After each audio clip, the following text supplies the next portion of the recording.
Today's kernel is going out to Kim, who had been on a serious job hunt while also listening to the pandemic job hunt series I did earlier this year, and she wrote in to give me an update. So after all of her hard work, she ended up with 26 applications. Half of those applications, the companies just ghosted her. So 13 of them didn't hear anything back at all. 6 of them sent rejection emails, which is always, it's always so hard. From the remaining applications, she ended up getting 26 interviews. She said that included presentations and homework and a bunch of other hoops they made her jump through. And from all of those interviews, she ended up with 3 offers. And she said she even went back and listened to some of the advice that Kate Dixon had given in one of the episodes and used that in her salary negotiations.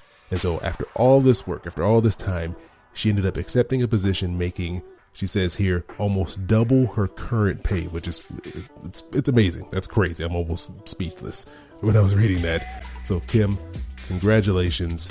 I'm so happy for you and your hard work and that it all paid off. And I'm happy that Popcorn Finance could help in some small way, because I know the majority of that was all your hard work. But I'm really grateful that the topic we discussed came in handy for your interviews and your salary negotiations. So Kim, congratulations. I wish you all the best in your new role, and I hope you enjoy today's episode.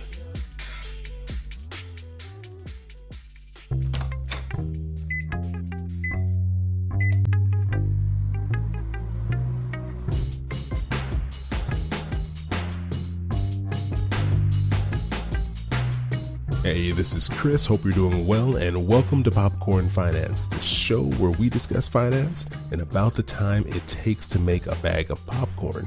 You know, a little while ago, this is sometime last year, I think, time has lost all meaning for me during the pandemic, but at some point in the past, I started doing these 401k Q&A episodes. To help me build this kind of like mini series out, I went around and I was asking all of you to send me any questions you had regarding 401k plans to me through Instagram. I got a ton of questions, but a couple IRA questions managed to sneak by. So I figured I'll pull those out and I'll just answer them for you today. We're going to kick things off with a question from @1_1 on Instagram, and they wrote, "How do IRAs work?" And I think this is a great question to just start this whole conversation off with. IRA stands for Individual Retirement Account.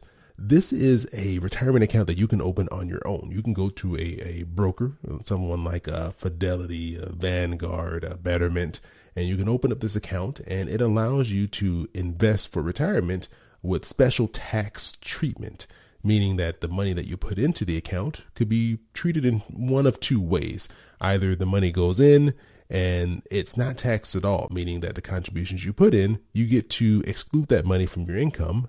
And so when you pay your taxes, they don't even look at that. Like the money you put in there doesn't even count towards your earned income, and you get to save on your tax bill right now for the money you put in. But when you pull the money out, you'll pay taxes on that money. On the flip side, there's something called a Roth IRA. And in that situation, you pay taxes on the money that goes in, meaning that whatever you put into that account, you don't get any special tax treatment on that.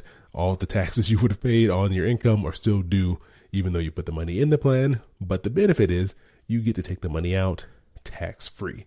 So that's what the IRA does for you. That's what this individual retirement account does. It allows you to get a nice tax break on the money that you put into your retirement plan.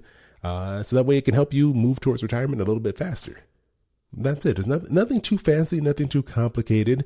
The one thing I do want to stress is that an IRA is not an investment. It's just the account that you open. It's the thing that you log into, the place where you put money into, you deposit money into an IRA, but it is not an investment option in itself. You still have to choose what the money you put into the IRA will be invested in. That'll be the mutual funds and the ETFs, exchange traded funds.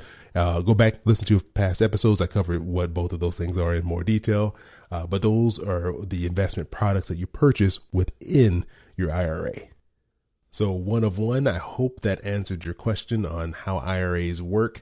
And if you stick around, after a quick break, I'm going to hop back into another question where we're going to dive even deeper into the IRA. Most weeks here on the show, I take just a brief break to share with you a product or a company that I think offers something that will help you on your journey to better managing your finances and taking care of your family. But today is special because today's bag of popcorn is brought to you by Journey to Launch, which is a podcast hosted by personal finance educator and past guest Jamila Souffrant. If you've heard her on past episodes here, you know how great of a speaker she is, and I'm a huge fan of her work.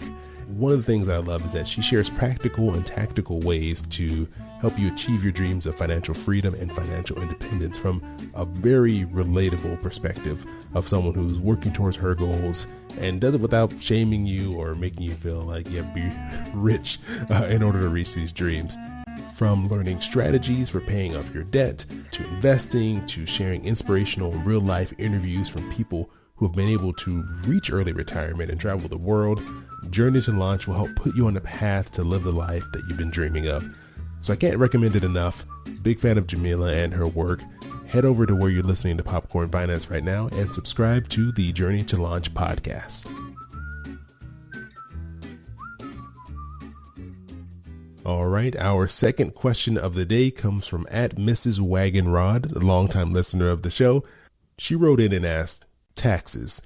Does an IRA or a 401k provide a better benefit in the long run? And I think this is a great question because it can be confusing when we're throwing in all these numbers and letters and talking about all the options we have. And the short answer is they actually work in almost the exact same way. So there's not a real significant tax benefit of opening a 401k versus an IRA. Both of these accounts allow you to put in your money either pre-tax, that would be the traditional option, or post-tax, the Roth option, and you get the same tax benefits. The real big difference between the two of these plans, other than the fact that for a 401k, it has to be provided to you through your employer. You can't open up your own 401k. I mean, there are special situations for self-employed individuals, but if you're someone who has a job where you're an employee, but your company just doesn't offer you a 401k plan, you can't decide to open up your own. You'd have to open up an IRA. So that's a big difference. IRAs, you do on your own, 401ks through your company. The other big difference is the contribution limits. So there's a drastic difference between the amount you can put into an IRA on an annual basis and what you can put into a 401k plan. So with the 401k plan in 2021, the contribution limit right now is $19,500, whereas with an IRA, the current contribution limit is $6,000. So that means you can put in over 3 times as much into a 401k plan than you can in an IRA.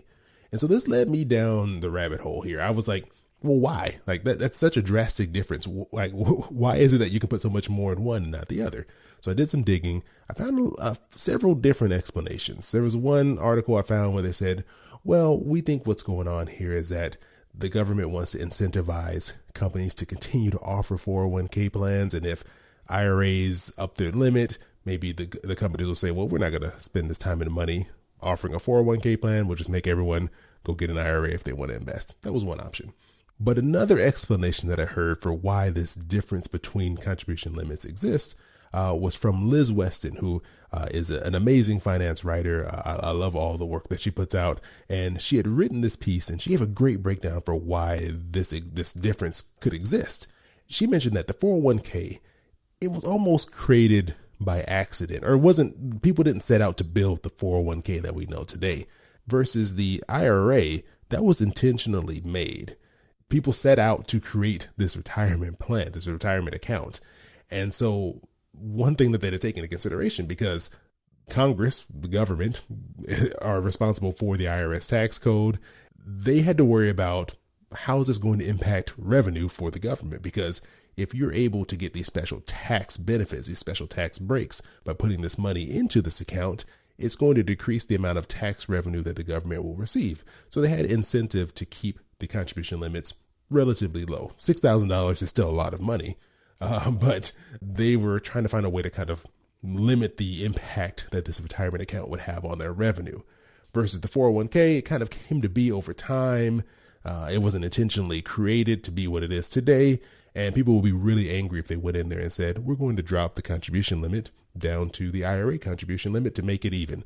And so that's Liz's explanation for why we are where we're at today with these two plans with very drastically different contribution limits. I think this is a great explanation. It makes complete sense.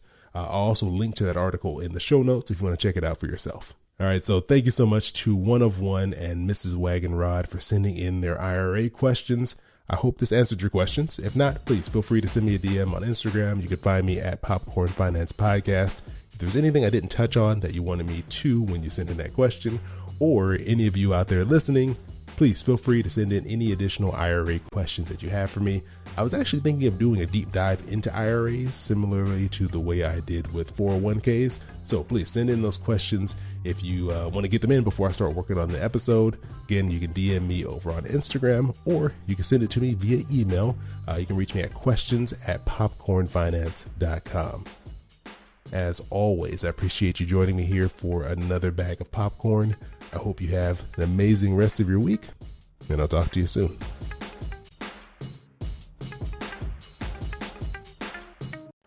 Yeah, boy, keep it poppin' like Mary Poppins.